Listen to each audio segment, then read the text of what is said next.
All right, now I got it. We got more that are coming in.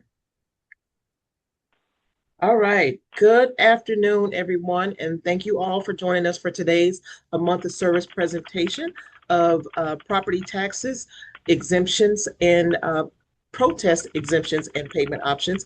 My name is Nia Murray. I am the programs coordinator with Neighborhood Recovery Community Development Corporation, and we are one of the partners in the A Month of Service collaboration. Also included, we have the City of Houston's Department of Neighborhoods, the Harris Central Appraisal District, and on behalf of the appraisal district today, we have Ms. Tawana Nelson and Ms. Sarah Hatch, who will be providing you all with the information. In addition to that, we also have Ms. Shay Pinkowski with our presenting partner with the Harris County Tax Assessor Collector's Office. But we also have the Earl Carl Institute, Houston Volunteer Lawyers, Texas Legal Services Center, Lone Star Legal Aid, and the Harris County Attorney's Office, who are all partners in the A Month of Service collaboration. Now, the monthly service collaboration is the collective of all of our organizations coming together on a now every other month to offer a variety of different workshops and resources and information to the community relative to asset building, asset protection, the maintaining of generational wealth, and community empowerment. Our collaboration started several years ago in an effort to try to create a larger impact and reach as many community members as we possibly can to provide them with the most up to date, the most accurate information available to them related to those particular areas that I had mentioned. We know that there are a lot of resources that are available that are out there that a lot of folks in the communities just don't have access to, and they don't know where to go for those available resources, don't know where to go when they need to get their basic questions answered.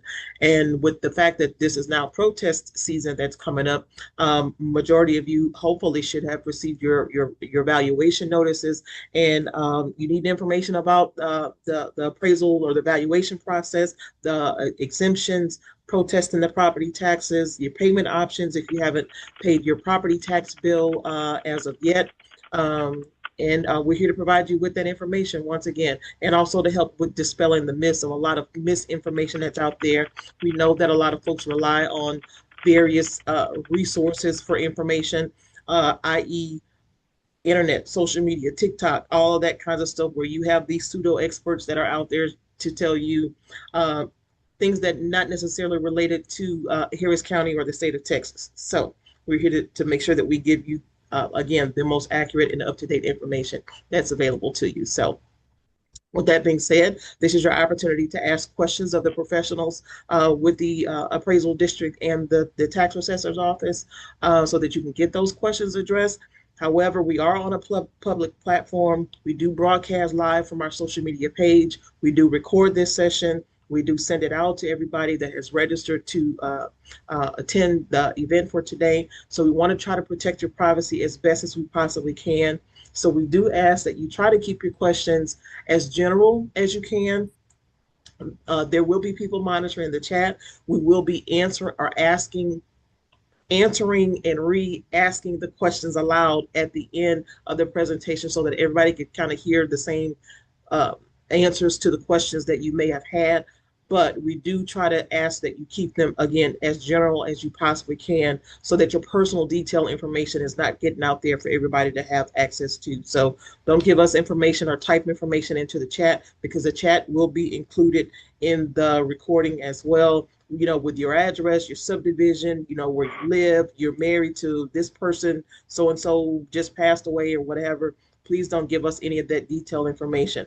However, we do encourage you to reach out if you do have something specific in nature, to reach out, and they'll give you the contact information of where to send that information to, or those particular kinds of questions that you may have. So we don't want your issue to not be addressed, but we're going to try to, you know, keep it again as general as we possibly can. But you have the opportunity to type your question into the chat. And again, someone will answer the question for you. You can wait until the end. You can unmute yourself, raise your hand, you know, say it aloud, whatever's more comfortable for you. If you are joining us on our social media channels, I am monitoring the comment section, so please feel free to type your question into the comment section as well, so that that can be addressed at the end of the presentation as well. So with that being said, We're going to go ahead and get started. We're going to have Ms. Shay Pinkowski with the Harris County Tax Office introduce herself first, and then Sarah and Tawana will have you guys introduce, and that way you can move right on into your presentation. So without further ado, Ms. Shay. All right. Good afternoon, everyone. My name is Shay Pinkowski, and I'm with the Office of Miss Annette Ramirez, the Harris County Tax Assessor Collector.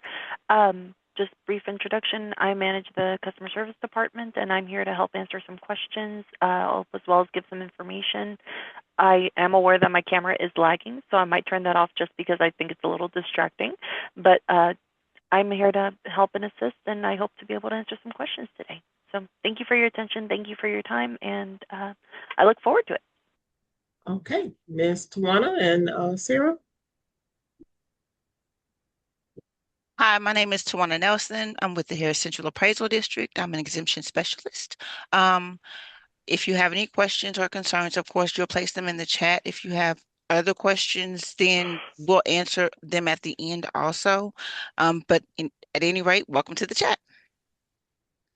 Right, and I'm Sarah Hatch. I'm one of the valuation analysts for residential property at Harris Central Appraisal District. I'll be doing the first part of our presentation today, and then I'll let Tawana talk a little bit about exemptions. And we do also have a couple of additional staff members of ours monitoring the chat as well. So if you've got questions while the presentation is going on, feel free to put them in there. Hopefully a lot of them will be answered by the presentation itself. Can you let us know who's in the chat? Who do we have in the chat so I can notate them so people will know? We have Miss Jamie Stanley and Mr. Joseph Carr in the chat. Okay. All righty. And let me get my screen going. All right. Can you all see that okay? Yes, ma'am. All right. So we're going to be talking about property taxes, protesting, and exemptions. And there we go. All right. So the reason that we do this is for the purpose of property taxes. Those property taxes are important. They support our critical local services. Texas has no state income tax, and so in order to support those critical services, we have property taxes, and the local taxing units will use the tax revenue that they derive from those property taxes to provide things such as service to our streets and roads, to our schools, and to our first responders.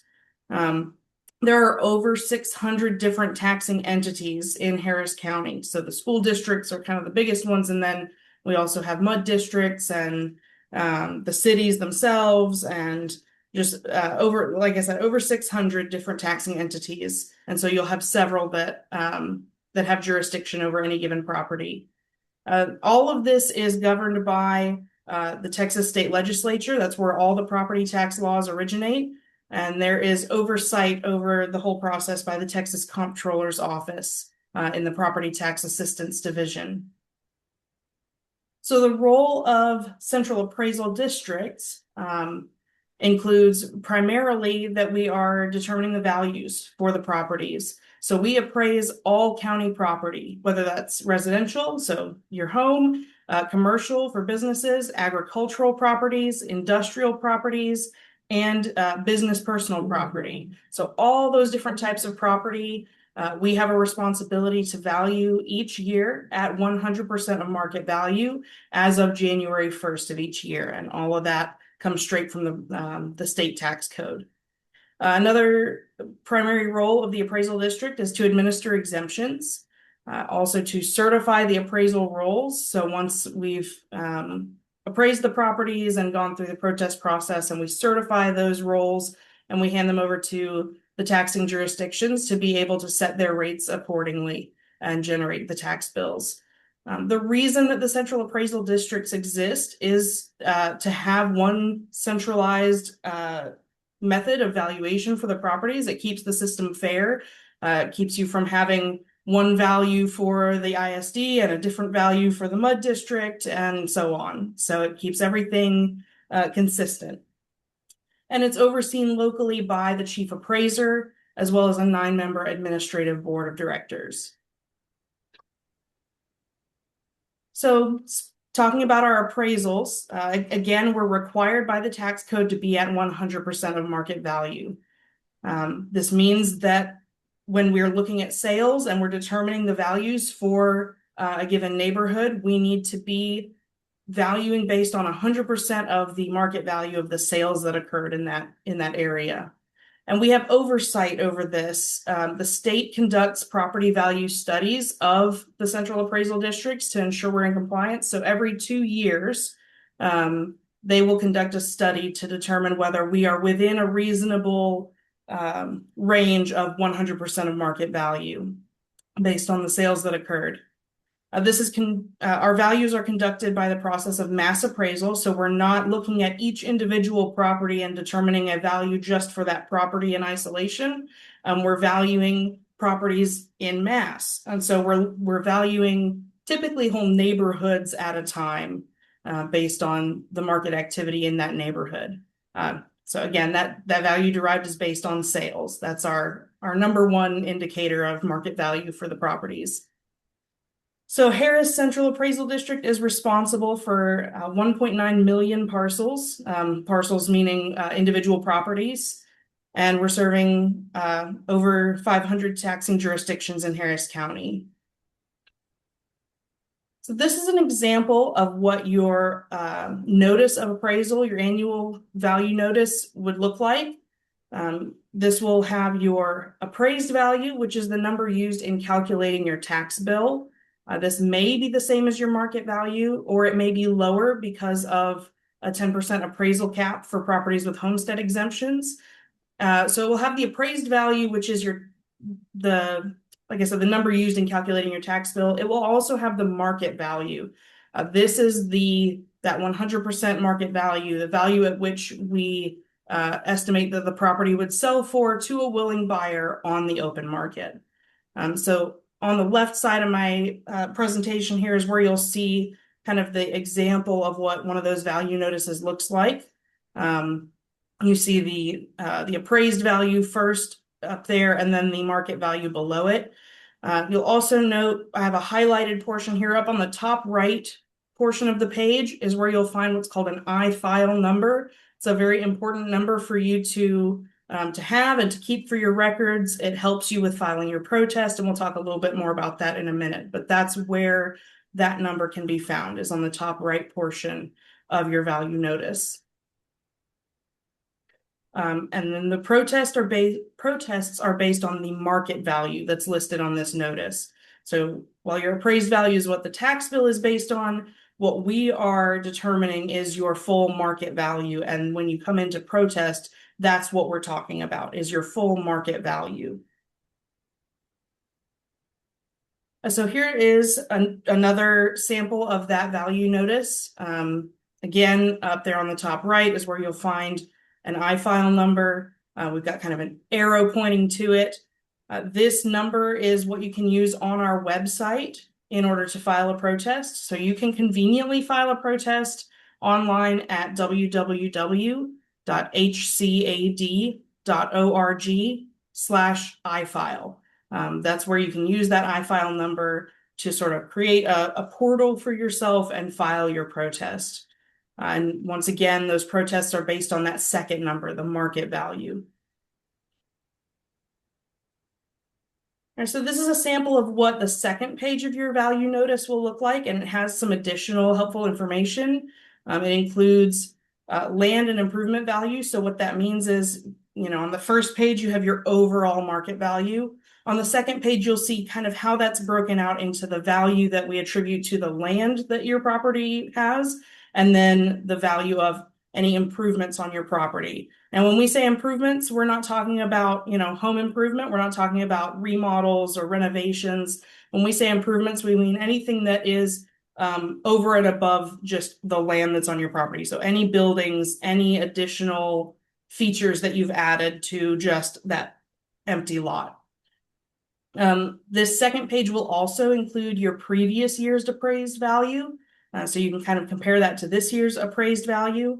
It will also include a list of your specific taxing jurisdictions. So on this example here, we show Houston ISD, the county, the flood control district, Port of Houston Authority. So you'll have several different taxing jurisdictions that have jurisdiction over your property, and that's where you'll find the list of them.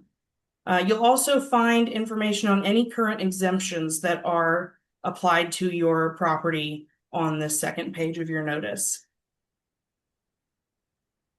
So what determines your property value? Lots of things go into determining value for the properties. Again, we're doing mass appraisal, typically by neighborhood. We have approximately 7,000 neighborhoods in Harris County. And so we look at those neighborhoods. We also gather information to the best of our ability, to the best of our knowledge about the condition of your property. We look at recent sales, whether it's a purchase or sale of your home itself, or whether it's other comparable sales in your area. And then we also look at what amenities are on the properties and compare those to one another. And all of these are things that can be that can go into our valuation. They're also all things that you can consider and bring as evidence to your protest. So if you have information that we may not have about the condition of your property or of comparable sales in the area that we may not have on record or things of that nature, those are information that we can look at during your protest. And ultimately, you're the expert on your individual home. No one knows your home like you do. We do our best to gather information, but again, we have 1.9 million properties in Harris County to value, and we're valuing those in mass. And so we're not going to know the details of every individual home. So you know the details of your home, and you can bring that information in. All right, so let's talk a little bit about your right to file a protest and some questions to consider when protesting. Again, we're looking at the market value. So this is going to be the primary thing that you would be protesting, is your market value. And the question to ask there is your value consistent with recent property sales in your area? So is your value on your home, does it look like the sale prices of the homes that have been selling in your area? Another thing to look at is equity. And the thing to ask there, we want to make sure that we are noticing properties fairly and equitably compared to one another. And so are there similar homes in your neighborhood or in a similar neighborhood that are valued pretty much the same as yours? That's what we want to do when we're treating things fairly and equitably. If your home looks a lot like several other homes in your neighborhood, they should all be valued similarly. Another question is, do you have issues such as deferred maintenance or hidden defects that may affect your home's value? So again, when we're comparing your home to other homes in the neighborhood, and to us, they seem similar, but maybe you know of something going on with the condition of your home that's unique, that doesn't look like your neighbors, and that may impact your home's market value. So some evidence for you to collect for your protest would be comparable sales info. Texas is a non-disclosure state, and what that means is that when a sale occurs, we are not automatically notified of that. We gather that information the best that we can, but there may be sales that you know occurred in your neighborhood that we don't have record of. And so if you have record of sales that you don't think we may have record of, then that's information that you could provide during your protest.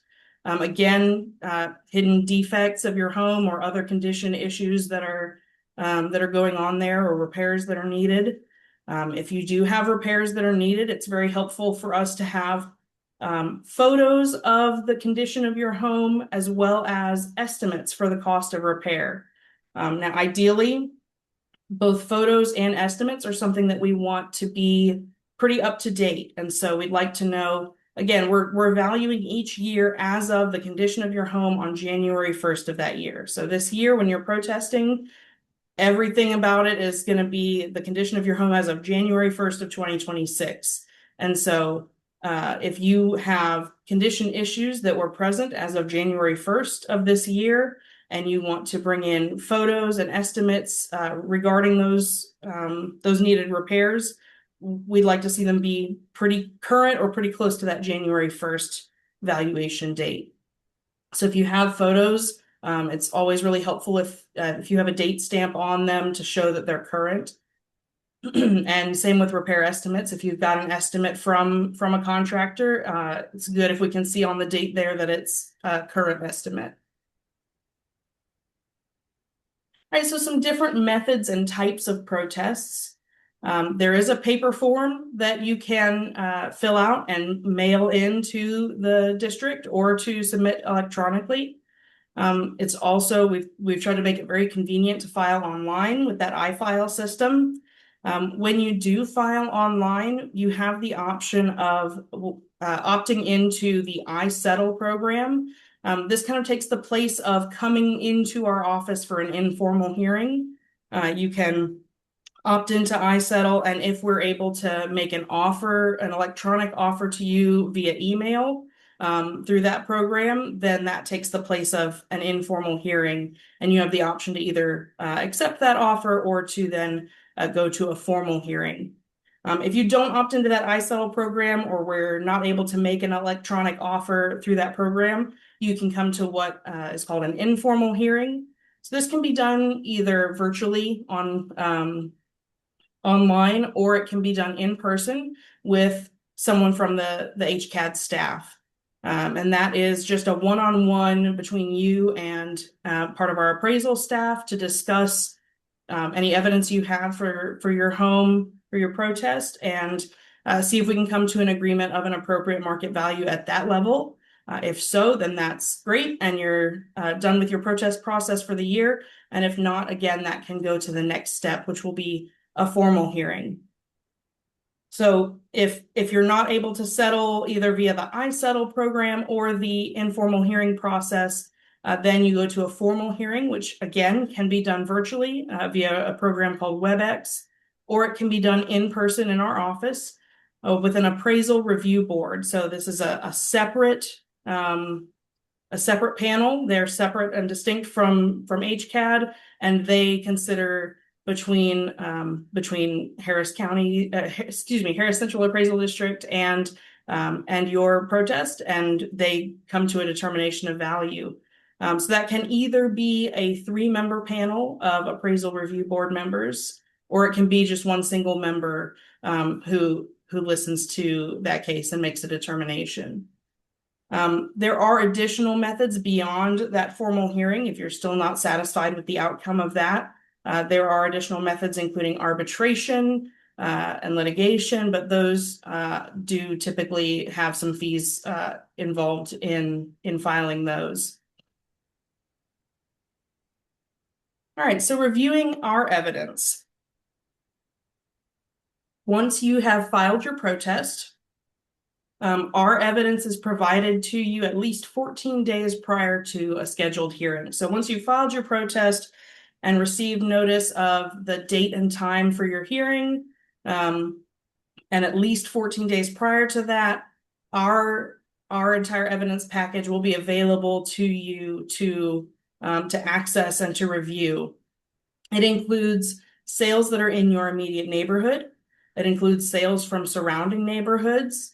It includes interactive maps that help put those sales into perspective, and some additional points of important property data. So it also includes the information that we have about your property, the sketch that we have of it, things of that nature. So there's a lot of information in our evidence packs that you can access 2 weeks prior to your hearing and go over it, review it, and you can take a look and see if the comparable sales that we're using to compare to your property are appropriate, or see if there are other sales that you know of that we don't have in our evidence.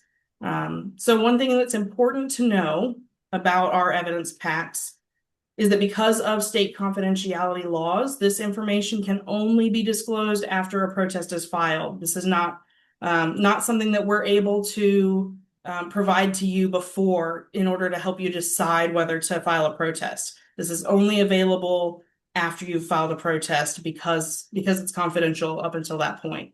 So if you are interested to know what evidence we have to support our value of your property, and you want to see what sales we have access to and what we're using to compare, you'll need to file a protest in order to see that evidence. All right, so some tips on preparing for your protest. You've taken a look at what we've assessed you at and reviewed it.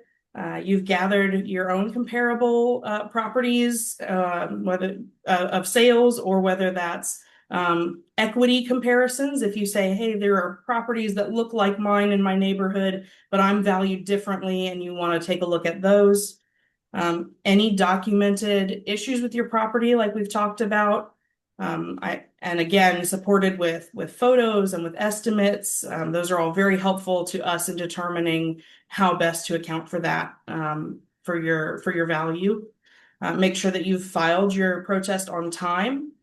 The deadline to file a protest is typically May 15th, or 30 days after the date on the notice of value that was sent to you, whichever is later.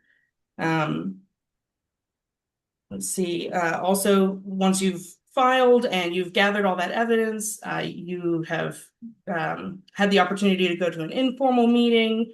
And if you've been able to settle there, awesome. If not, you can go to that formal ARB hearing. And again, we kind of have this in here multiple times of a reminder that your protest is based on the market value, not the appraised value. That's because that appraised value, again, it takes into account the exemptions that are on the property. You may have had an exemption on your property for, only 3 years, where your neighbor may have had an exemption on their property for 15 years. And so their cap on their property may be very different from yours based on a number of factors. And so we can't really compare equity of the appraised value. We're just looking at market value. All right, so some more helpful hints about those formal hearings. There's limited time in there. We're trying to be considerate of everyone's time. We want to make sure that everyone feels heard, but we also want to make sure that everyone feels heard. And so we have a lot of protests. We try to keep each of those hearings to a total of about 15 minutes to make sure that we can address your property, and then also that we have time to address everyone else's property who's scheduled that day. So since there's limited time, make sure that you're prepared. Have all of your evidence organized. Try to make it organized in the same order as your main points that you want to make. Bring extra copies of your evidence, because you'll want to have a copy that you can kind of refer to as you're going through your presentation. And then each of the panel members, whether it's a 3-member panel or a single-member panel, they'll want to have a copy that they can look at, and then the appraiser who's representing the district will want to have a copy that we can review and keep for our evidence as well. So typically, if you're going to a 3-person ARB hearing, you'll want to have 5 copies of whatever evidence you plan to present. So for yourself, for the appraisal, and for any panel members for those in-person hearings. All right, so we have several important dates in our annual appraisal calendar. The first one that we've talked about some is January 1st. This is every year, this is the date of appraisal. Whatever the condition of your property as of January 1st, your value is based on that. So, unfortunately, if something occurs and the condition of your home changes drastically in January, if it happened after January 1st, we're looking at the condition as of January 1st. So that's an important date to keep in mind. That's the date of appraisal. And that's also important to keep in mind when you're looking at sales to compare to your property as well. When we are valuing the property for January 1st, we're looking at sales that occurred during last calendar year. So during the calendar year of 2025 and then into January of 2026, those are the sales that we use to value the property for January 1st of 2026. So that's going to be the time frame of sales that we're looking at. And so if you have comparable sales you want to present, it's best if they're within that same time frame. that helps us be looking at the same information and helps us determine a value for that appraisal date. Another important date to know, as I mentioned, is May 15th. This is the protest deadline. So protests must be filed by this date for any value change to occur before values are provided to the jurisdictions and tax bills are calculated. So this is, by law, this is the date. It's either May 15th or 30 days from the date on your notice, whichever is later. So if your notice was sent out later for whatever reason, your notice wasn't sent out until April 27th, then your deadline will be 30 days after April 27th. And then in October or November is when the tax bills are mailed out. So once we have certified the rolls and we've turned them over to the taxing jurisdictions, then they generate the tax bills, and that's when those are sent out. So in Harris County, billing and collection is handled by the local tax assessors. No part of that is handled by Harris Central Appraisal District. We turn those rolls over, and then the tax rates are set and the bills are generated by the tax assessors and sent out, and that's where the billing and collections is all handled. And then the last important date to keep in mind is February 1st. That's the delinquency date. That's when penalties and interest start to accrue if the taxes are not paid. And so while we started here in January 1st of 2026, we go through this whole cycle, and then on February 1st of 2027 is the date on which the taxes will be delinquent if they're not paid for this tax year. And with that, I'm going to turn it over to Ms. Tawana Nelson to talk some about exemptions. Thank you, Sarah. So the property tax exemptions, I'm sorry, there's something obstructing my view. Give me just a moment. The most common residential exemptions are the general residence homestead, the over 65, the disability exemption, the over 55 surviving spouse, disabled veterans, and other service-related exemptions. The exemptions exclude part of your property from taxation.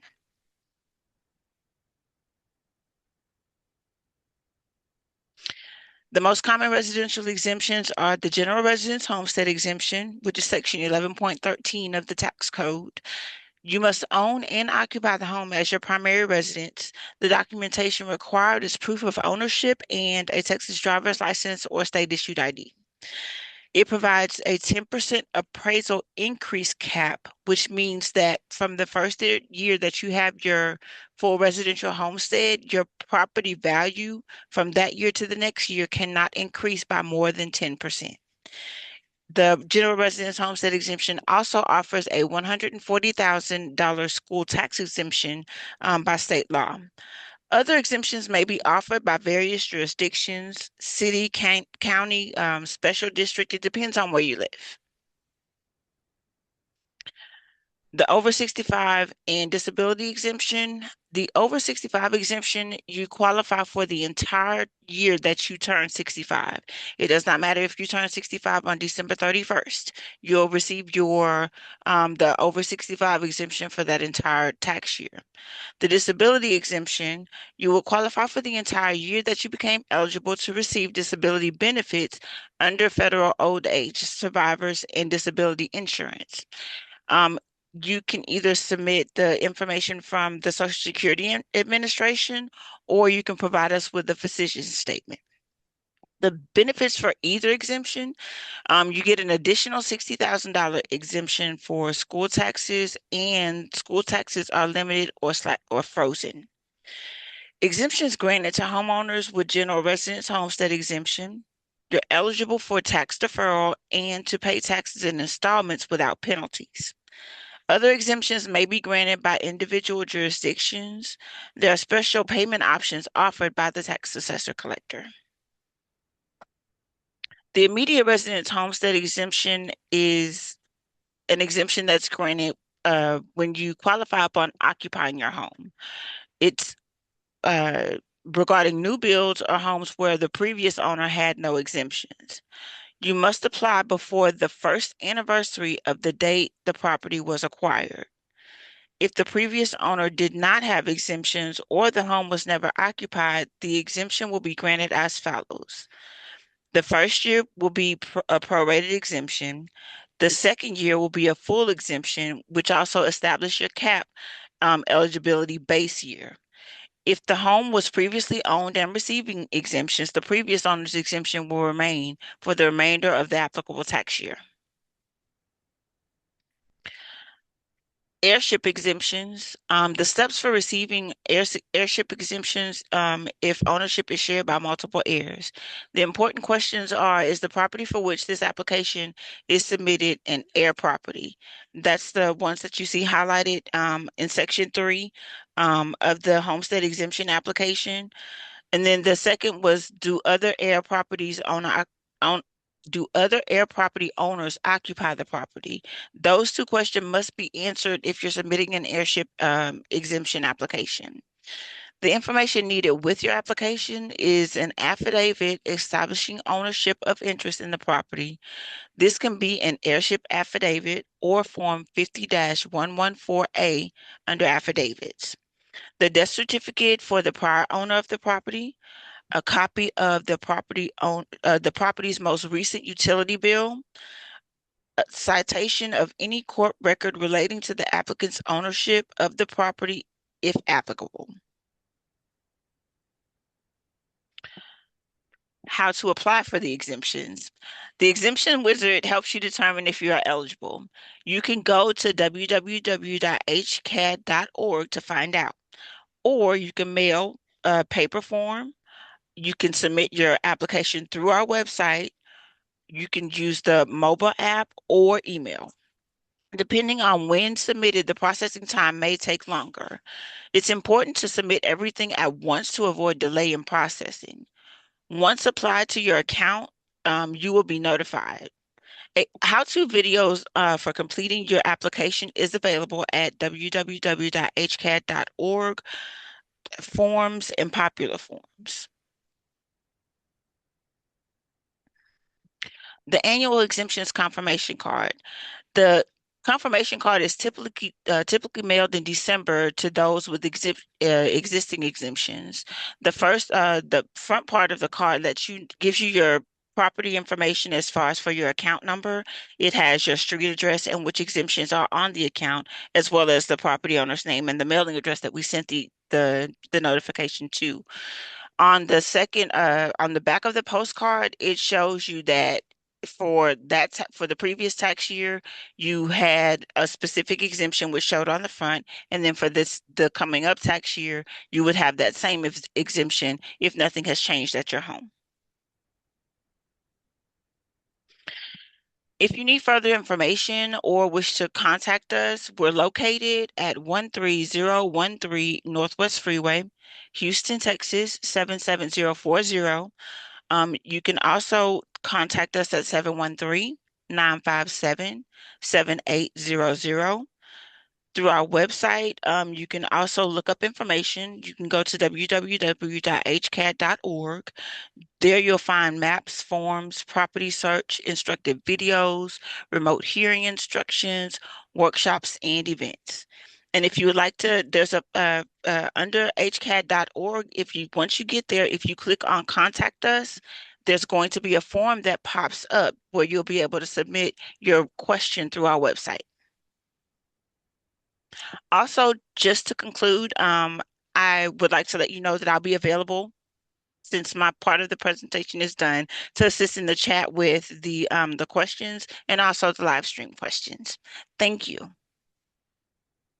All right. Thank you, Ms. Tawana. I think, Shay, that makes you up next.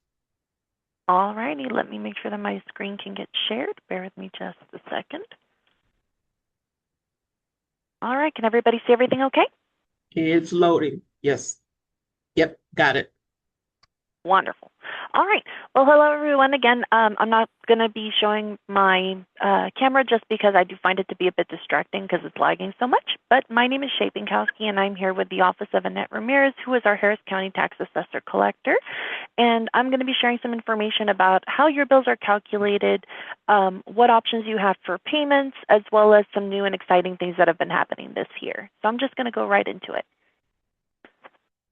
So what we do, aside from collecting property taxes, which is what most folks who are in this presentation are aware of, we also register voters for Harris County, and we process auto services, including your vehicle's registration stickers, the transfer of vehicles through title transfers, and as well as not only for individuals, but for dealerships and car sales as well. So we do quite a few things in our office in order to, continue to have funding received through Harris County. But just to sum it up briefly, these are the three things that we're best known for. So just as you might be aware of the fact that Harris County is the third largest county in the country, but those numbers from Harris County are kind of crazy whenever you're looking at it over the big picture. But we generate approximately $1.4 billion in revenue from just auto services alone. We generate approximately $8.5 billion from property tax revenue each year, or this year rather, as well as hotel motel taxes, which are collected in an amount of about $95 million. And we have 16 locations. So it's not just one centralized office. We also have 16 separate branch locations in which you are able to conduct these businesses. We've registered more than 2.7 million voters this year. So just to get an idea of how large Harris County really is, these are approximately the numbers in which we've had this past year. So the property tax system rolls in a type of cycle. The initial part is the appraisal phase, which is when the Harris Central Appraisal District goes forward and they appraise your value of the property to determine what percentage or what amount of that property can be taxed on. The next phase after that is the equalization phase, which HCAT mentioned earlier, is the portion where you go and protest your tax value, your appraisal values, and of course go through the process of getting exemptions placed onto the account, as well as verifying the information that is on there is correct. The phase following that one is our assessment phase. This is where the taxing jurisdictions determine what the value of their tax rate is going to be for that year. So typically, if you contact us in the early part of the year before the end of summer, asking for an estimate of how much your taxes are going to be, you'll usually hear the answer that we don't have the tax rates for that year yet, and that is because that process isn't complete until October. So typically we aren't able to give you an exact estimate until after that point. And then after that point, in which from November to June is our collection phase. So that's when the Harris County Tax Office and all other taxing offices will go forward, send out their statements in the mail. You'll be receiving mailed statements, or if you go through something called an e-bill, you'll receive it in the email. But this is the part of the year in which you are receiving your statements and paying your taxes. So this is typically how the cycle goes, and it repeats over and over again. So just so you're kind of familiar of how that process goes, calculating your tax bill. So the appraisal part is where they determine the value of the property. Now, with that value of the property and the exemptions that are applicable to that property, we determine the tax bill by multiplying that taxable value of your property by the rate of each jurisdiction. Now, the math can sometimes get a bit complicated because we have to calculate per jurisdiction, not all together as one lump sum. So whenever you receive your bill, you'll receive that itemized by jurisdiction. So you can see what jurisdiction allows for which exemptions, and then how that calculates out to your total. But that's usually how tax bills are calculated. some of those changes that we've been seeing lately involve your property tax bills. So just as a brief show of all the changes that have been happening, because there have been quite a few, the general homestead exemption provided to you by your school, which is your ISD, increased. So it went from $100,000 to $140,000. Your over 65 and disabled homestead property tax owners for that school jurisdictions increased from $10,000 to $60,000. And they have expanded the qualifications for the exemptions of surviving spouses of veterans whose death was due to a service-related condition. So they've expanded it to allow for more opportunity for those surviving spouses to be able to have those benefits, along with allowing the temporary exemption for improvement of a residence destroyed by fire, meaning that if your property is destroyed by fire, there are exemptions that will be allowing for that. And then, of course, the business personal property exemption has gone up to $125,000 for the 2026 tax year, which is not this one that we've just finished paying, but this one upcoming.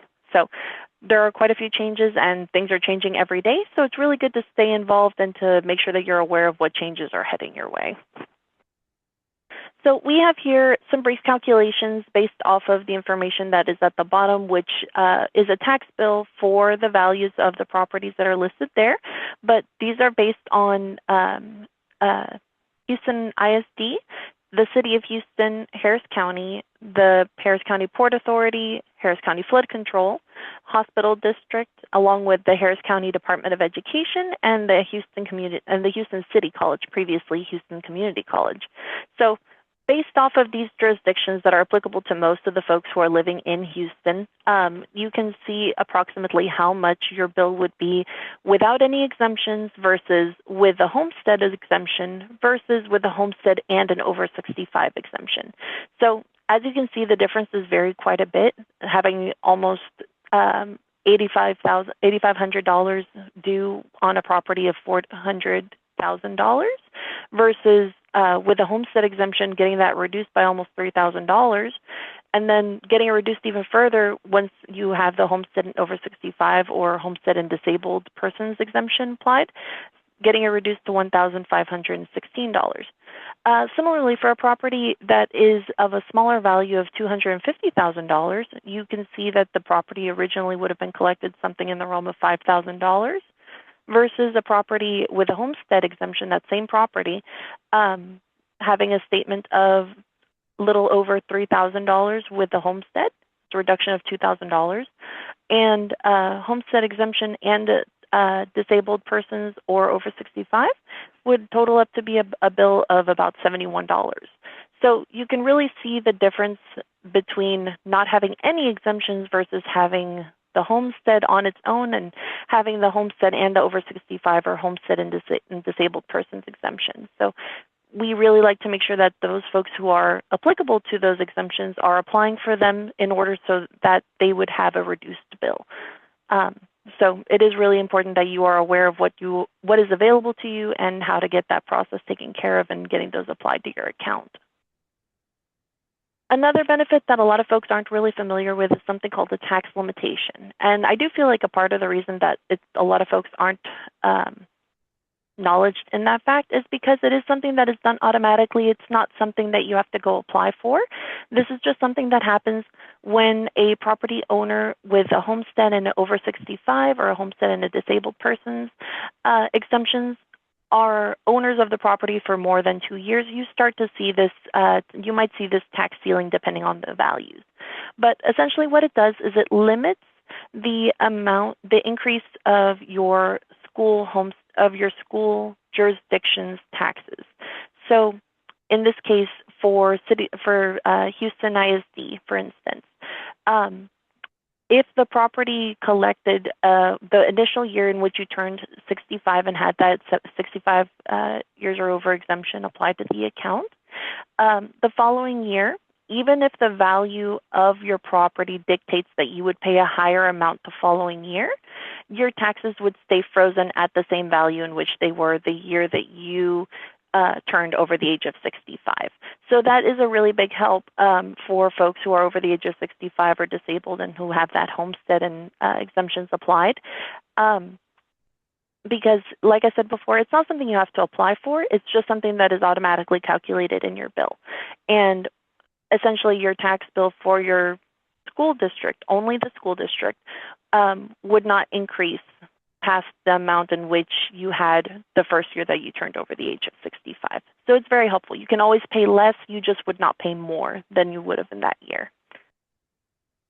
Another option and another really great benefit to the homestead and over 65 or homestead and disability exemptions are something called a tax deferral. This is something that you apply with through the Harris Central Appraisal District. But what it does is it postpones your taxes, and in an effort to prevent foreclosure and the loss of property for our folks who are over the age of 65 and homestead owners, or same as before, disabled persons or disabled veterans. And when you apply for that deferral, you are collected your property taxes at a 5% interest per year, as opposed to paying penalty and interest fees on your property for, depending on the time in which that is delinquent, you would pay a 5% interest per year, which totals out to, I believe it's 0.5% per month. But essentially, the taxes are still owed on your property. This is not an exemption. You do not have your exemption separated from the deferral.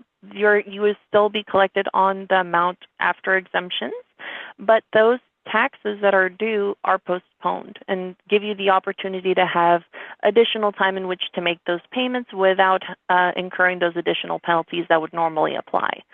Deferral ends upon the ownership change of the property. So if that over 65 or disabled veterans person that owned the property is either no longer living in the property, they've sold it, they've transferred ownership to their children, or they unfortunately pass away, then all deferred taxes would be due upon 181 days.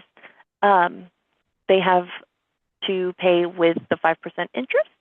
After the 181 days, they would be assessed with penalty and interest fees as normal. So just be aware, make sure that if you are interested or you're planning on applying for the deferral, or if you've applied for a deferral already, that your heirs are aware of the taxes still being due for that time. Like I mentioned before, this is something you would apply with through the Harris Central Appraisal District. And in order to qualify for the tax deferral, you must have it on your homestead residence, and the property owner must be over the age of 65 or a disabled homeowner or a disabled veteran.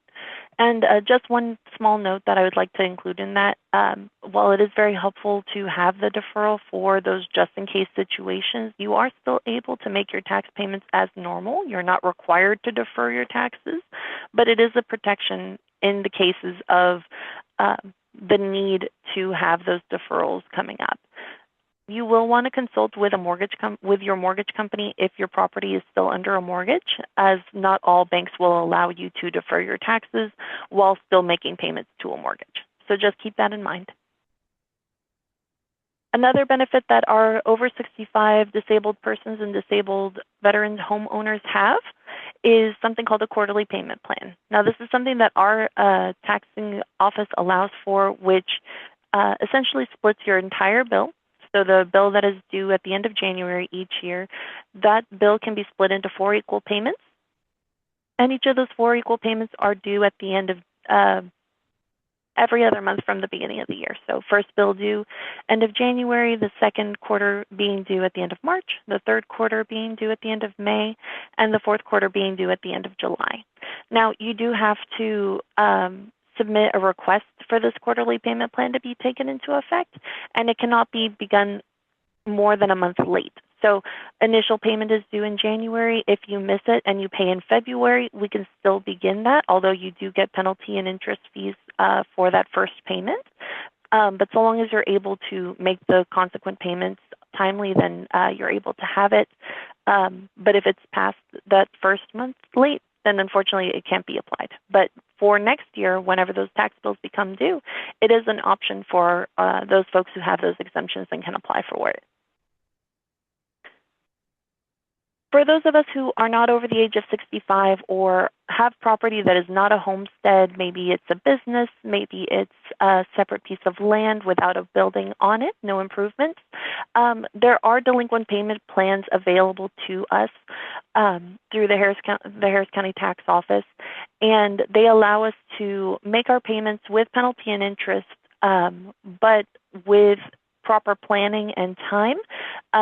Making a payment plan and keeping those schedules help you avoid additional fees with attorneys. It helps you avoid court costs. So long as you're making those timely payments, it helps you avoid that the beginnings of those foreclosure plans. So it is something to keep in mind if you do own property and you're aware that you're unable to make those payments in full at the beginning of the year. A payment plan can begin as soon as the account is delinquent. So for most of us, that's going to be February. And of course, you can make those either through our website, online, by phone, if you give us our offices a call, or if you go to any of those 16 branch locations I mentioned earlier, you're able to make those payment agreements there as well. So we've recently rolled out a new website in which you are able to make your payments online, and that just happened this past year. But you can also set up your due date reminders, meaning that you would get a reminder from this upcoming year in December, January, that your statements are available, and it'll remind you to make your payments. You can make your payments online, as always. But in this case, since you would be creating an account, you are able to save your payment method. You wouldn't have to continue to retype in your bank information or your account number. It saves your information so long as you request for it to save. And you are able to view any receipts that you make in your account at any time. So it is a really great help. It has a lot of great features.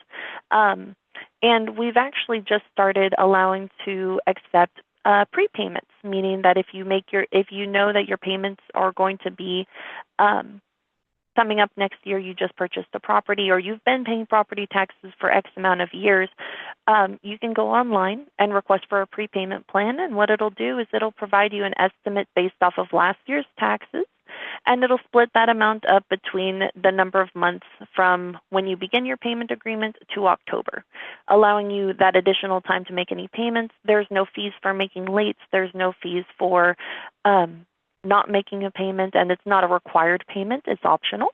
But it does give you that option to preemptively make those payments so that you have a smaller balance due at the end of January.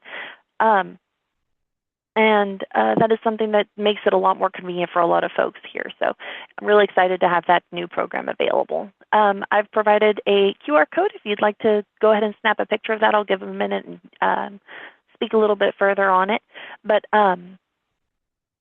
it is an option for you, and we do recommend, if you're going to begin this process of making your account, that you go forward and actually create the account for following years. You would like to continue to have that account available to you so that you can have for the next year your payment information all in one place, and it is very, very helpful. Our payment options are listed below, or are listed here on the screen. You can make your payments online through that website that I provided earlier. You can also mail in your payments if you plan on mailing in a check, money order, or cashier's check.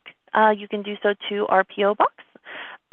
Alternatively, if you prefer to pay by phone, you can pay with a card over the phone through our phone number 713-274-2273.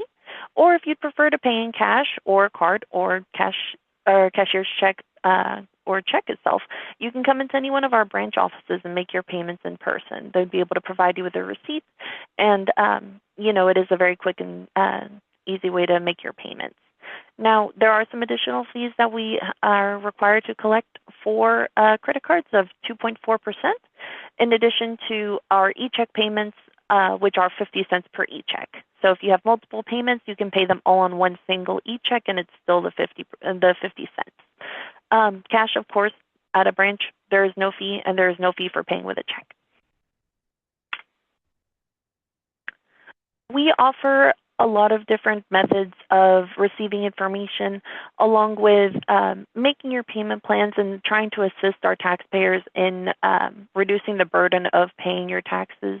While we may not be able to affect how much you pay, we are able to hopefully make the process easier for you. So we're making efforts into making that a simpler and easier way to pay. But if you have any questions about it, please feel free to give us a call or reach out to us through our email address or our website.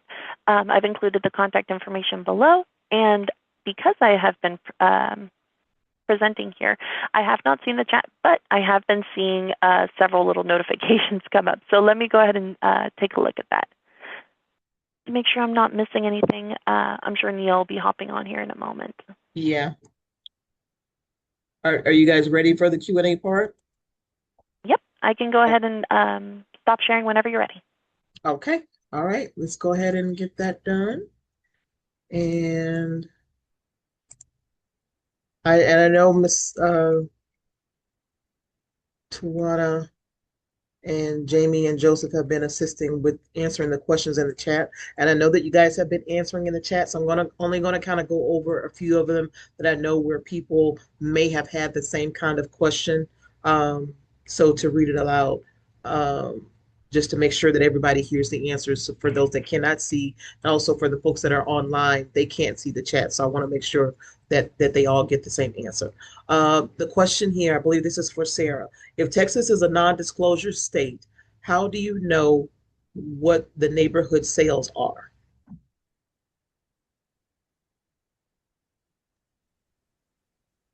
Right. So I believe that was answered by one of our fellow analysts.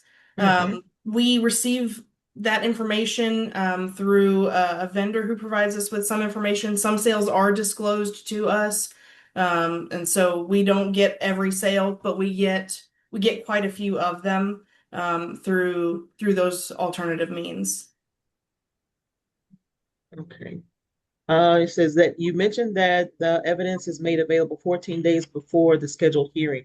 Does that mean 14 days before the informal hearing? Yes. Okay.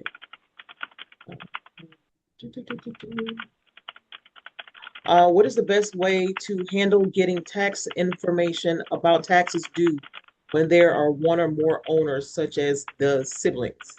And what if one of the owners is a disabled veteran?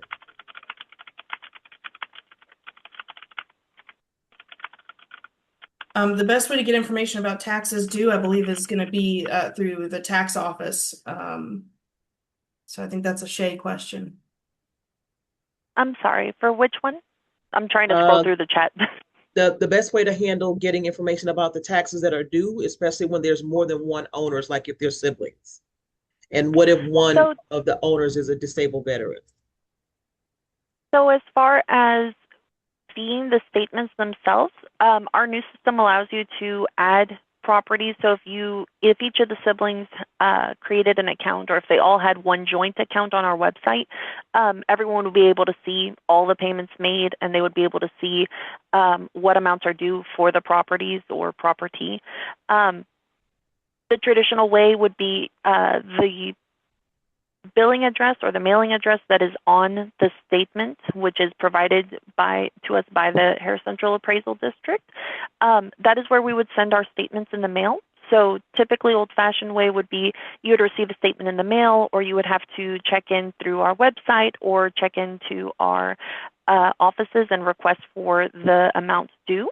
But the new system makes that just a little bit easier, because you're all able to either share an account and all be users, or you can each set up your own user information for the account and be able to see the payments that you make on that account. So it's really up to your own preference and how you would prefer to handle that as far as what amounts are due.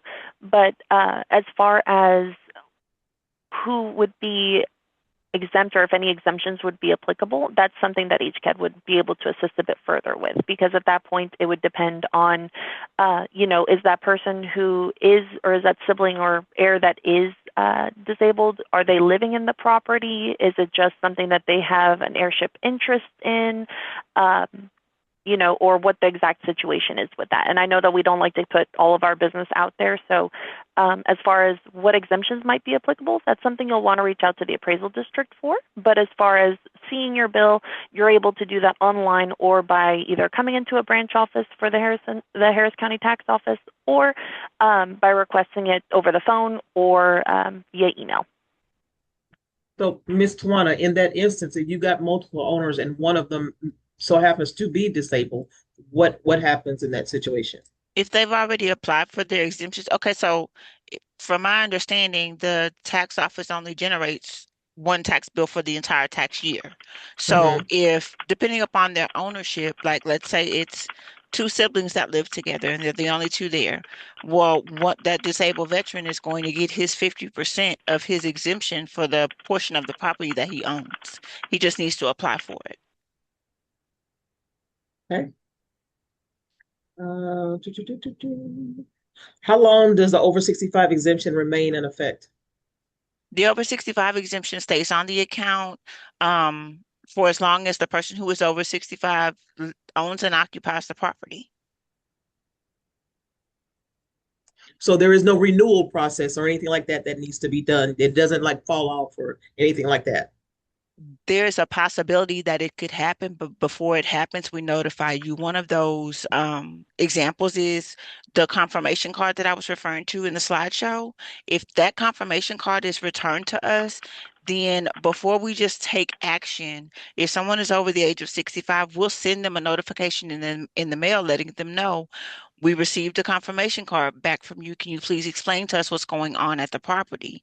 We give them time to respond because they're over the age of 65 or disabled before we just take action on the account.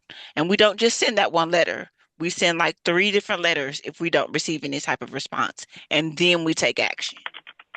That was one of those things that I also saw that was kind of floating around social media that I tried to respond to just about every chance I could get.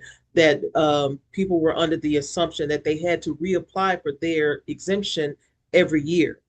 No, you don't need to reapply for it every year. You just need to respond if we contact you. That's the most important part. You also don't need to pay anyone to file your exemptions for you. It is all No, please don't. completely free to do through our website, our app, all of that. Mhm. Sometimes mailers go out saying, pay us and we'll file your exemptions for you. You never need to pay someone to file your exemptions for you. Yes, Right. indeed. A lot of scams that are out there too, just to get trying to get the information. So be careful about that. If all else fails, look up the phone number for the appraisal district wherever your property is located and call them. Don't call a phone number that's on one of the forms or cards or something like that that you get in the mail, because if it's a scam, you're going to get that person that's trying to scam you, and they're going to give you whatever information that that is that they want. So do the search online or call the operator if you need to and say, hey, I'm looking for the phone number, and make sure that you're calling the right place. Let's see. I previously got actual sales data for a neighboring home for the protest, and then the county did not acknowledge the actual sales value I presented and argued inflated the value based on some multiplier they applied at the end of the year. Can you explain that and how they argue the inflated value compared to the true value, to the true sale value? Okay, so a couple of things. When we're, like I said, when we're valuing as of January 1st of 2026, what we're looking at are sales that occurred during 2025 and then January of 26. So 13 months of sales is what we're using for that valuation. Since we're looking at sales all the way back from January of 2025, nearly a year prior to our current valuation date, a lot can have happened in the market during that time. And so you may be in an area where there's a particularly active market where sales have increased over the course of the year. If that is the case, then we may have what's called a time adjustment on in that area, where if a sale occurred in February of 2025, but we have to value as of January 1st of 2026, we adjust that sale to what we estimate it would have sold for if it had sold January 1st, 2026 instead. So if it sold 11 months before, and the sale prices steadily went up in that area during that time, we will adjust it upward to what it would have sold for later in the year. So if a sale that you provided was in an area like that where there was an increasing market over the course of the year, and that sale occurred several months before January 1st, then we would adjust that sale for January 1st. If the sale you provided was outside that date range entirely, so of course we're talking about a previous year, but if the sale that you provided was from a year, more than a year prior to the current tax year, then it's not really still indicative of what the current market conditions would have been. So we're really trying to look at stuff as close to January 1st as possible. And so this year, as you look for sales to compare for your protest, we're going to be prioritizing sales that happened during 2025. And those time adjustments are area dependent. And so some areas we see an increasing market, some areas stay pretty flat, some areas may even have a decreasing market. And so whatever the conditions are in that area are going to inform those time adjustments. If you protest the market value, how does that change the appraised tax assessment? If your protest results in a lower market value below what your current appraised value is, then your appraised value will be lowered to match it. So in order to see a change in your appraised value, your market value would need to dip below where your appraised value is. Okay. Is there a benefit to paying your taxes or paying the tax bill before December 31st or by December 31st? That would be a Shay question. And Shay, you're muted. I'm not entirely sure how that happened. Sorry about that. One more time, please. I'm trying to, again, scroll through the chat. Is there an advantage to paying your taxes by December 31st? Oh, I think I replied to that one in the chat. Apologies. So no. All of the questions that I'm going over, I'm just reading them aloud, even though that you guys answer, because not everybody reads the chat, and the people online don't have access to the chat to see the questions that are being asked and answered. So I'm just kind of picking through some of them to read aloud. Yeah, no problem. So there's not a benefit through the Harris County Tax Office to paying your taxes before December 31st, other than, being able to say, hey, I paid my taxes and I don't have to worry about it anymore for the rest of the year. However, I have heard of taxpayers paying their taxes prior to the end of December and then taking that receipt and providing it to their tax person or, whatever company they go through, or if they, file their federal taxes on their own. I have heard of folks making their payment prior to the end of December so that they can provide that proof to their taxing person for federal taxes as proof that they paid property taxes that year. But that is a question better suited to be answered by someone who works with the IRS, or if you have a tax person that does your federal taxes for you. It doesn't really have anything to do with our office specifically, other than the fact that you are paying a bill to our office. So it's not really anything that I would be able to help with directly, unfortunately. Yeah, so you would have to contact your own account, your personal accountant or bookkeeper to talk about that. Right, to see if that would benefit you at all. But I have heard of it happening. If I'm not mistaken, I believe that it has to be over a certain amount or a certain value or something like that before anything gets applied. Federal taxes are, yeah, they're a whole separate ballgame. Unfortunately, I'm not super well versed in federal taxes and how they're impacted by property taxes, just because it's not something that directly affects our office. So while I have heard of folks doing it, I'm not sure what the requirements are, or you can file for any amount, or if it's only applicable past a certain threshold. But I've seen it happen with folks who don't pay, an obscene amount of taxes. So there might be some benefit in it, but the best person to ask for that either would be a personal accountant or maybe checking through the IRS website. They might have frequently asked questions or what's applicable as a reduction for your taxes. That's something that you might want to, research separately. Okay. But it is an option for you if you choose to pay before the end of January. Okay. The market value is based on an if you sold. So why should you be assessed based on this? Should you be assessed based on the actual amount of the amount, the actual of the home being sold? And Okay, Joseph so did answer that. yeah, so I think the general question there is, if I didn't sell my home this year, why should I be valued as if I'm selling? And that kind of goes back to the tax code. We're required to appraise, every year as of January 1st, the full market value of a home as of January 1st. So that means we've got to make our best estimate of what it would fetch on the market as of January 1st. Because not every home sells every year, right? We can't always match a purchase price because you don't have a purchase price this year, if you didn't just sell your home. And we aren't just going to, the last time you purchased your home may have been several years ago. And so we're not going to just keep it at that value. We've got to reappraise it each year for what the market is currently indicating. And when should somebody apply for their over 65 exemption? Like when do they have to wait to like their actual birthday or after or at the end of the year? When is it's best to A prop apply? a property owner can apply for the over 65 exemption within 3 months of them turning 65. And it will apply for the entire tax year. So if they want to submit a request through the website, or if they want to do it through the mobile app, I would suggest waiting until you're actually 65, because we've gotten a mixed response from the mobile app. Sometimes it will approve it, sometimes it won't. So if once you're on either on your birthday or the day after, go ahead and submit your over 65 exemption request through the mobile app, and it should automatically grant it for you. But other than bringing the application up to the our office, you can also mail it in.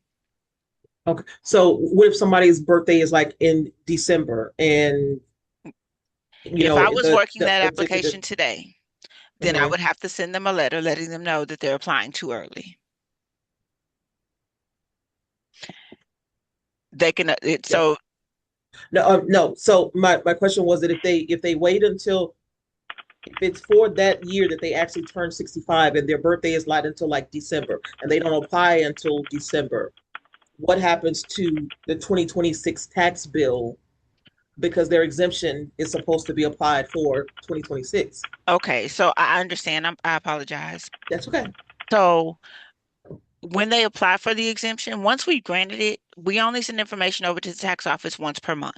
So after we grant it, then we'll go ahead and send the information over to the tax office.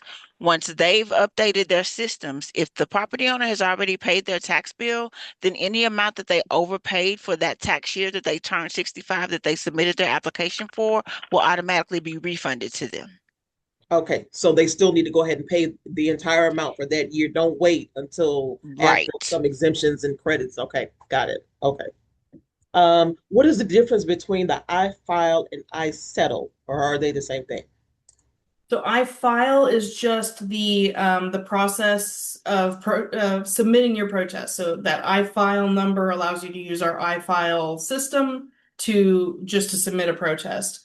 The I-settle program is something you can opt into where you could receive an offer electronically, and it would take the place of an informal meeting. So I-file is just the program that lets you, the process that you can file your protest. And then the I settle is you could receive an offer to settle your value in place of an informal meeting. Gotcha.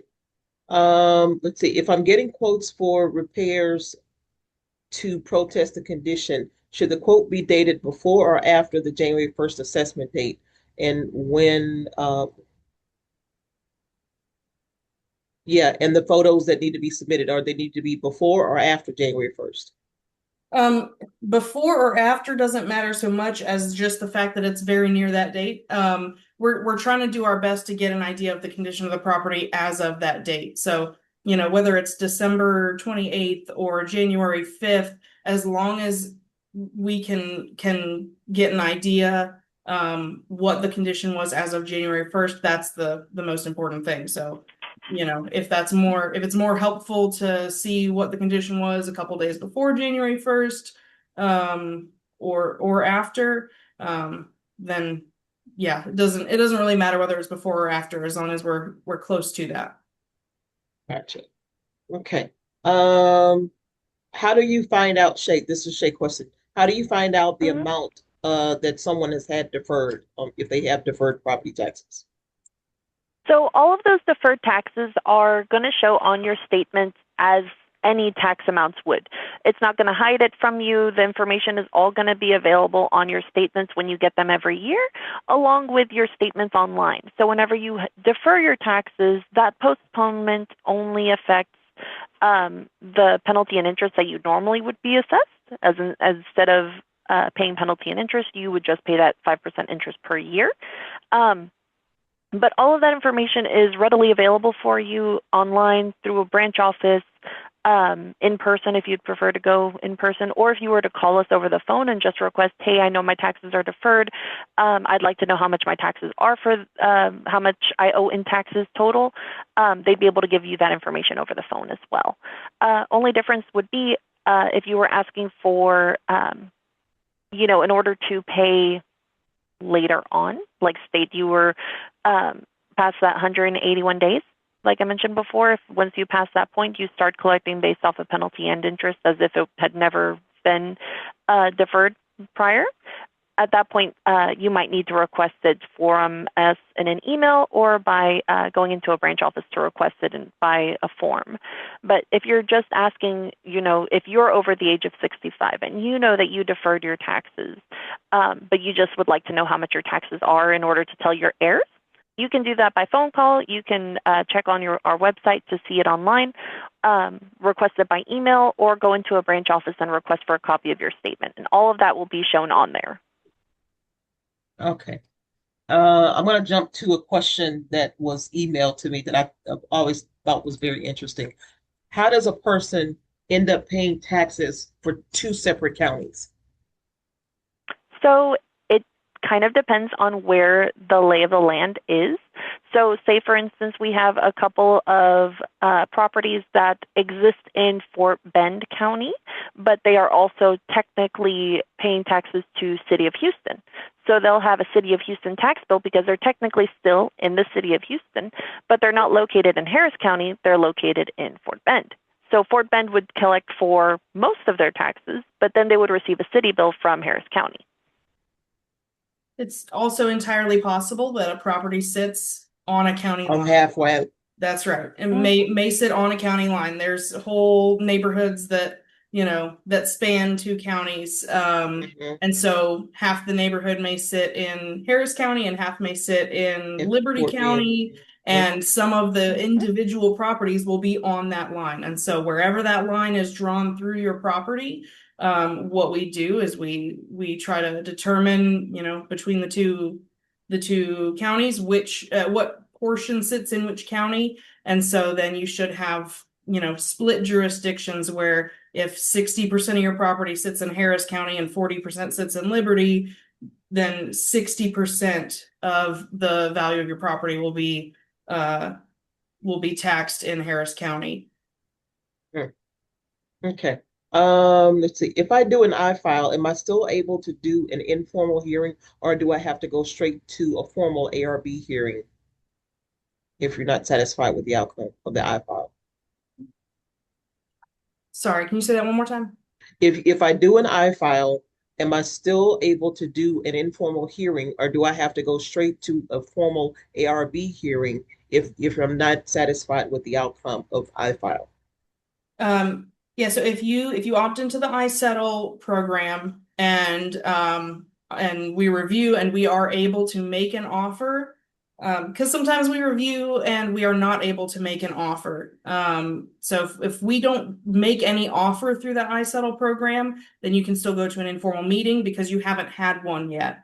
If we are able to make an offer, if you receive an email that says, here's what we're offering as a value to settle at, then that takes the place of the informal meeting. And so at that point, if you do not accept the iSettle offer, you will go straight to a formal ARB hearing. Okay, Ms. Tawana, You've Yes. got a husband and wife that are both turning 65 in the same year, but different months. Who applies first, or does it have to be, you have to wait until the other one, the later date before you apply, or how does that work? The first person who turns 65, as long as they're listed on the property as, husband and wife, then the first person who turns 65 can apply. So, yeah, the only issue that I've seen come up is if the people are married, but the person that's turning 65 is not on the property. Not on the deed. Right. They're not Mhm. on the deed, and we receive applications, but we can't grant it because that person doesn't have ownership in the property. That's when we run into a problem. And if that's the case, then what do they need to do? Then well, I guess that's kind of depends on them. What they, I don't even want to get into that part. That's a whole nother can there. Yeah, yeah, we're not even gonna get into that question. So disregard that altogether. Um, to let's see. For a rental property, can you protest using the net operating income, or what is the NOI range accepted by the county? Right, so we are obviously there's lots of areas where some of the homes are rental properties. We're required to determine the highest and best use. And so what that means is if the majority of the neighborhood is single family homes owned by individual owners, who are not renting the property, and we have sales activity in that neighborhood as we would typically expect to see, then the highest and best use of that property um, is that, and its market value would be, you could put it on the market and it would sell like the other homes in the neighborhood. So if we have sales activity, that's how we're going to value that neighborhood. We do have some areas where there's such a majority of rental property, or it's all owned by one entity and being rented out. Um, and in those cases, if the majority of the neighborhood is income deriving property, then we may value the neighborhood on an income basis. But the highest and best use in a neighborhood that's primarily single ownership and has sales activity, we're going to value it based on those sales. Okay, there's a couple of other questions that were emailed to me, but I wanted to get this addressed since we were talking about the husband and wife and getting the exemption. And I've had this conversation with Ms. Mabel, and it's been a while since I've had it. Um, when you have a husband and wife, they both qualify or get the 100% exemption Hmm. if they're over the 65 for the entire house. If it's a mother and a child, or father or a parent and a child, and only the parent is over the age of 65, then only 50% of the house is eligible for the over 65 exemption, correct? Yes. Okay, that is so unfair. But that I understand why, but I just needed to make that differentiation because I had someone that I know was a client that purchased a house with her mother, and the mother was over 65, and she disputed up and down why is it that the whole property wasn't eligible for the over 65 exemption. And It And the kind of daughter goes back to probably doesn't the even live there. yeah. I said the daughter probably doesn't live there, and no, no, it no, they was were just, living together because she oh, was well, taking that's care of her good. mom. Yeah, so because she was taking care of her mom, so but still only half the house was eligible for the over 65 exemption. That kind of goes back to the question that we had about, if you had multiple owners and only one had a disability Disability. exemption, Right. yeah, if you've got multiple owners that aren't married and don't have the, I guess, community property because of that, then it's Then, their percent of ownership that the right. exemption would apply to. So only because it's community property is the whole thing then eligible. Yes. Gotcha. When should somebody decide to, or when is it best to have someone to protest their own property taxes or hire a company to do it for them? So Or is there a norm? Yeah, so I mean, ultimately, you are the best, you're the expert on your property. You can hire somebody to do your protest for you, but they're not going to know your property like you do. Um, you're the expert there. You're going to be able to give us the best detailed information. So if you have the time, if you have the ability to come in and do it yourself and save yourself the expense of hiring a company, you're going to be able to give us more detailed information than somebody else would on your behalf. But you know, that's really not up to us. If you don't have the time or the ability to come in and do that yourself, and you want to hire and somebody to represent you, that's your prerogative. Or Um, somebody that just don't want to be bothered. I don't want to deal with all this. I'm gonna just let somebody else do it and be done. That's but optional, you know. but my recommendation would be, you know, again, you're the expert on your property, and so however you choose to go about that, just still gather that information, that evidence, and provide it to either to us if you're doing your own protest, or to whoever's going to be doing your protest for you, to make sure that those details get communicated. And do the research on the cost and compare who you're actually getting to do the protest for you. You know, what's the fees involved and so on and so forth. Um, even One thing I just want to throw in there, also kind of look at what you may or may not get in savings, because you may end up paying more to get somebody to protest your property than you actually will in what you're saving on your property. So I would always recommend for people to research that, because if you just have the money to spend, that's fine. But I don't think everybody has the money to just be spending on someone, and they may not get you the savings that you're looking for. Mhm. or actually go through with the whole protest process. They may say they do, but you know, let's see. Are property taxes overall in general the same? We get taxed in Houston and Fort Bend. So, in a way, the way that we determine how much we tax is the same. Everybody in the state of Texas that pays property taxes the way we do, we all collect in the same way. We all get appraised for the value of our property. We all get exemptions if they're applicable to us. All of the jurisdictions that exist in Texas determine how much their rates are in the same way, because all of this is state mandated. And then they all use the same calculation to determine how much your taxes are. So in that way, yes, all of your property taxes overall in general are the same. However, of course, not all neighborhoods are the same. Not all houses are valued the same. Not all jurisdictions are able to give the exemptions that other jurisdictions are able to do. So sometimes when it's a smaller jurisdiction, if they're not able to apply as many exemptions to the account for that jurisdiction, some may and some may not. So it really does, deciding where you're residing in is going to affect how much you pay in taxes, just as much as, you know, picking how much your house costs. So yes, they're all calculated in the same way. No, they are not all going to value similarly.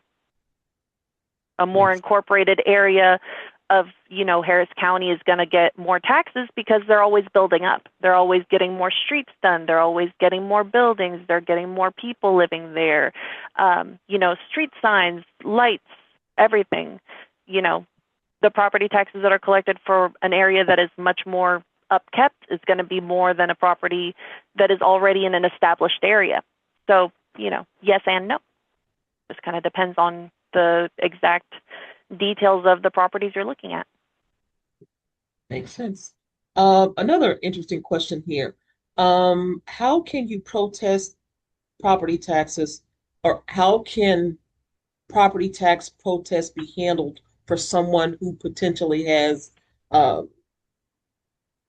mental or physical disabilities, or if they have dementia, or are now someone's power of attorney or whatever? How do you do that on their behalf?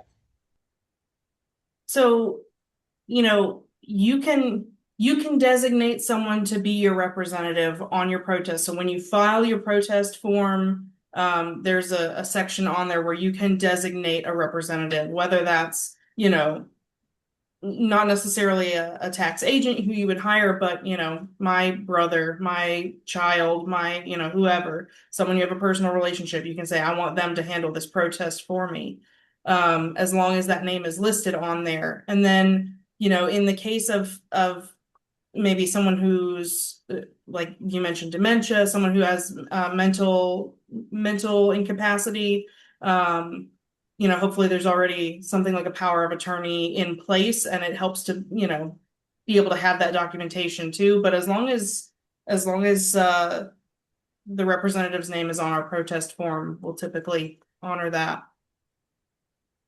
Okay. And my last question, because I don't see anything else that's been popping up in the chat, and I've gone over the emails and social media. So my last question, and this is a shade conversation, I guess. I always want to Mm-hmm. bring up and make sure that I reiterate to people or talk about paying somebody else's tax bills or past due tax payments or balances or past due property taxes. Does Mm-hmm. that entitle someone to ownership because they are paying property tax bills? Or, when you see people online show up at this hotel, we'll give you free lunch and show you how to buy tax certificates and get properties in Texas. Absolutely not. So, paying property taxes and owning the property itself, two completely separate things. You do not own the property just by paying property taxes, just the same as, you know, not paying property taxes does not stop me from owning my house. You know, if I own the property, then I have to go through a whole process with getting the deed in my name. That deed is in my name. That property belongs to me. That's one thing. I don't, if I don't pay my property taxes, then, at some point the state or the county or another jurisdiction in HOA, for crying out loud, might take that house away from me. That's separate. That's a completely different thing. However, me paying my neighbor's property taxes because they have a nice little plot of land directly next to my house does not mean that I own that plot of land. I might be paying someone else's taxes for them, in which case, I'm such a nice person. But it does not mean that I own that plot of land. I don't have any rights to that plot of land simply because I am paying the property taxes on it. It doesn't actually affect ownership. It's just someone is paying the taxes, the attorney's offices, the HOAs, someone's keeping up with the property next door and keeping it from being dilapidated,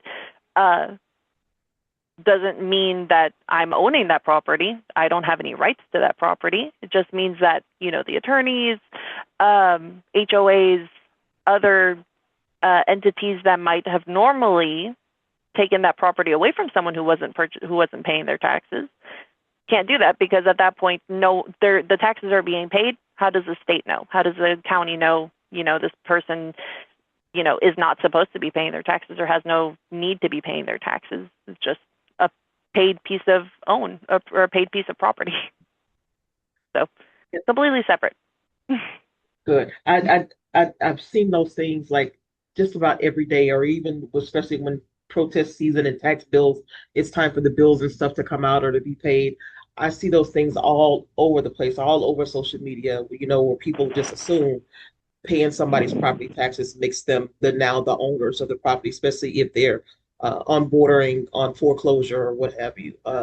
But I did also want to bring up or to mention the reiterating again the difference between the exemptions and the deferrals, because we still get a lot of people that ask about, I don't want to do the exemption because my kids are going to have to pay that money back, or because I'm now 65 years old, I no longer have to pay any taxes at all just because I'm over 65 now. Can you guys So, touch on those things? So as far as yeah. the over 65 goes, that's the exemption that you're provided with. It doesn't mean that you won't pay taxes. You pay taxes based on what your appraised value is minus your exemptions. And it depends on what that appraised value is. Your over 65 exemption may not cover the entire appraised value of your property. As far as for the deferral goes, the deferral stays on the account as long as you're on there. If the property owner pays their taxes and they have a deferral on there just in case, we usually tell them it's a safety net for you, just in case you can't afford to pay your taxes. So you don't have an issue where your property is up for sale because you didn't pay your actual taxes themselves. The deferral only comes off if the property owner requests for us to remove it, or if the ownership changes to if the ownership changes. And once that deferral comes off, then yes, any balance that's left over from just the deferral from them not paying the actual taxes, then that amount will become due. Or what happens when they pass away? Somebody that's had a deferral for 10 years and haven't paid taxes in 10 years.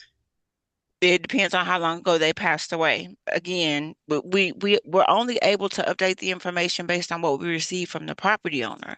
So if we were never notified, then once we do find out, we'll go ahead and remove the exemptions and the deferral, and then we'll send that information over to the tax office. Once the tax office receives that information, then they'll go ahead and update the balances accordingly and remove the exemptions. And then, of course, the tax bills will come out, and I believe, if I'm not mistaken, Ms. Shea said that they had 181 days in order to make to bring the balance up to a zero. So they have 181 days from the date in which we notice them. So of course, the appraisal district sends it to us, and then it takes us some time in order to provide that new bill without the deferral on there, or the exemptions, if that's the case, that might be. We provide a new statement showing the values amounts due with the deferral on it based off of that 5% interest. And then they have 181 days in which to pay that balance with the deferred amount for interest. After those 181 days, at that point, then we start collecting penalty and interest fees as if that deferral was not on the property. And that's when you start coming into those bigger amounts, because at that point, you no longer have that 5% deferred interest. And then, if that person passed away from before time, before the appraisal district found out about the process, or if no one mentioned it to the appraisal district and they didn't change it until, the following year, then that can also affect your exemptions, which in turn would affect how much you would pay for your taxes. So it's really something that you want to be on top of and know and be aware of what you're required to do. Because, owing an IOU is, fine and dandy whenever you have that deferral on there with that 5% interest. But once you start getting regular penalty and interest fees assessed on there, it starts to hurt. The percentages are exponentially bigger. So, So, good to be aware of. So given that the 10-year scenario, if my grandmother has had a property tax deferral for the last 10 years and she passed away 3 years ago, so still all 10 years are due, but then you receive the notice, that she passed 10 years ago, 3 years ago. So at that point, I see the question. So if at that point the property was not under the over 65 person's ownership, so they owned the property for 10 years, had it deferred for 10 years, and then the last 3 years the property had deferred taxes and an over 65 exemption and a homestead for someone who was no longer residing in that property. Those exemptions can get taken off, I believe it's 5 years. Luana? Yes. Right, but that's only okay. So if she passed away 3 years ago, the year that she passed away, those exemptions would still stay on. It would be the following tax year that we would take off the exemptions themselves. But the deferral, if she had a deferred amount, whatever amount that is, it's going to come due once the tax office informs you of the amount that's due. And then you'd have that 181 days before, like Ms. Shea said, the penalties and interest start going Would be crazy. accrued like normal. Yes. Right. So in essence, she may have passed away 3 years ago, but for the remainder of that first year in which she passed, she keeps that 65 exemption. So it would be 2 Yes. years. So then she would get 2 years without the homestead over 65 exemption, and then that gets changed. But the deferral amounts are the same for those 181 days. And after that deferral comes off at that point, then, the balances are changed to reflect those new changes to the exemptions, those penalty and interest fees, and, to reflect the new balances, because at that point, the balance is going to change also. Mm-hmm. So in So other it's words, always better to catch it on the front end. Always catch it on the front end. If you know that your properties are deferred and you have the over 65 exemption, you have the homestead exemption, fantastic. You can keep those on, as long as you're residing in that property. But make your plans for your heirs or whoever is going to heir that property from you, that they are aware that the taxes are deferred. They are aware that they need to notify the appraisal district of your passing, and that they need to notify the appraisal district that due to that, they no longer are applicable for those exemptions, so that everything runs smoothly and you don't get attached with taxes that had been due for, however long since that person passed.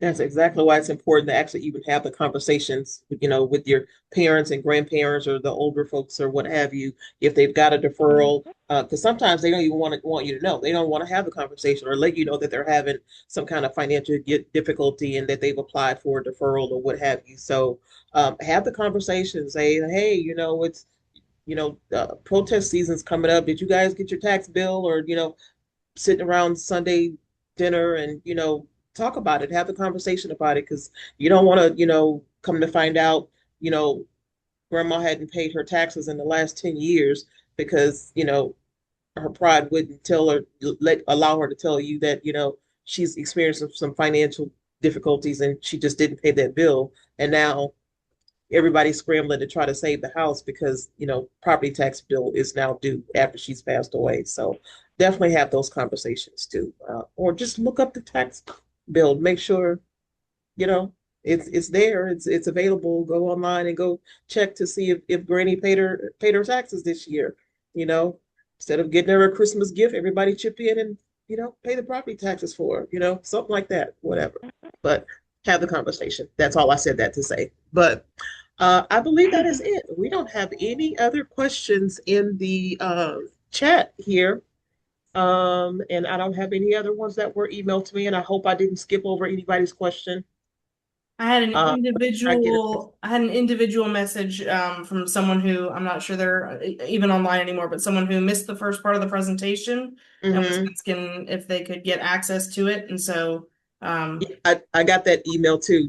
So we will be sending out the recording for everyone to go back to watch. The links to all the different resources, the different sites and things like that that you all had mentioned will all be included in the email that actually goes out. The slides themselves, we do not distribute copies of the actual slides. Um, you're very welcome.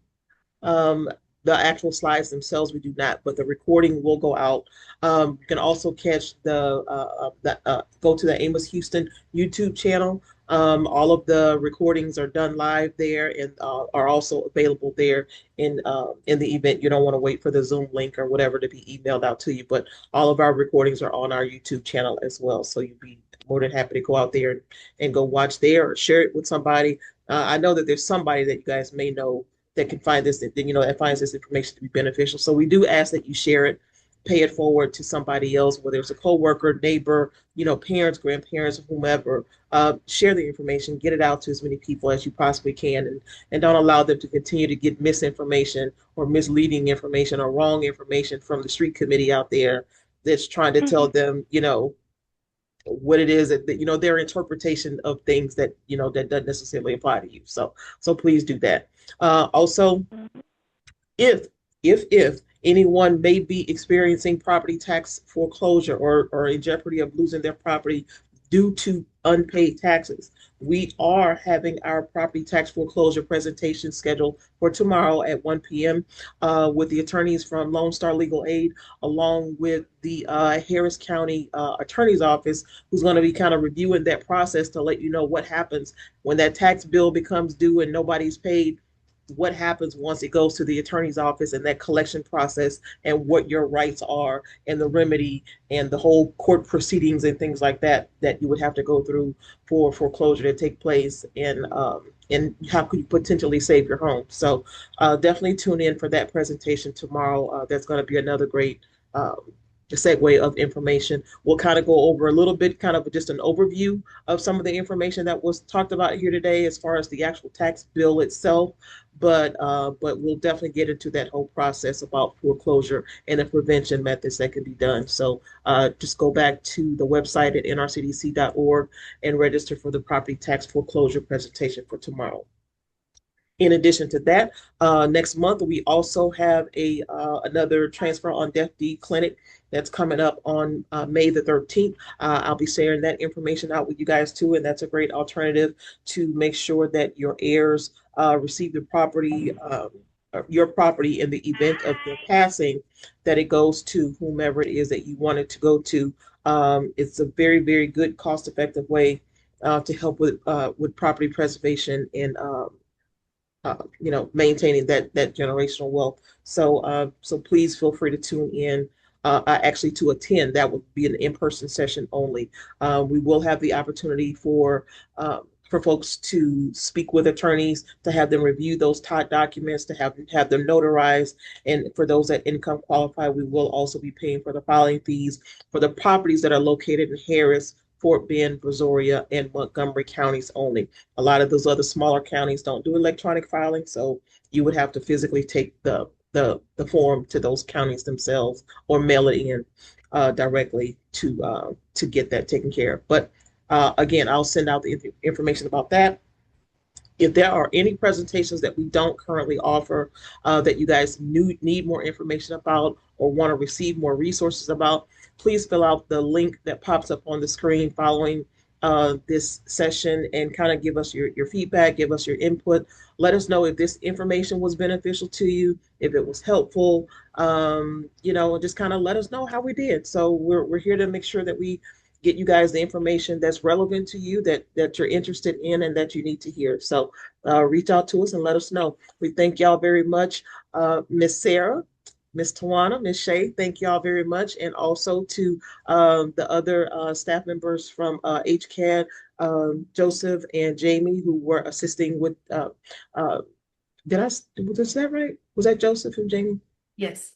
Okay, who were assisting with answering the questions in the chat. And again, I hope we did go over everything for you guys.